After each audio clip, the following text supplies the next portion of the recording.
Özük bayramı kutlu olsun. Bunday yaşın boyun yaşa.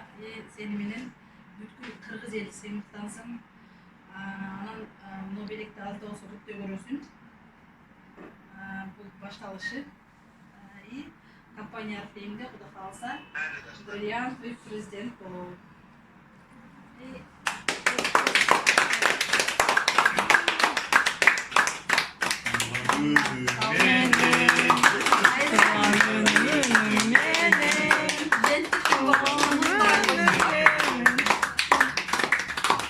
Молодец, kutlayız.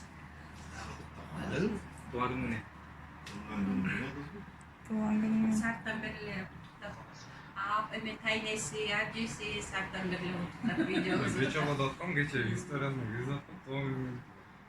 Kırgızistan'da koyuyorsa geçiyoruz. Ne abisi bu diye çok tuttaktır. Bayağı.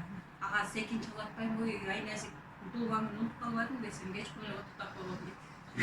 Sazırlıkıdı. Nasıl ki nasıl?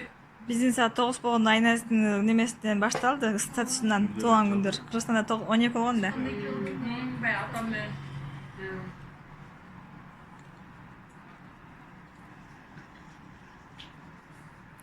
Çelikler kızılından mı, alından mı, kandayla koyup vereyle. Sarısından mı böcek?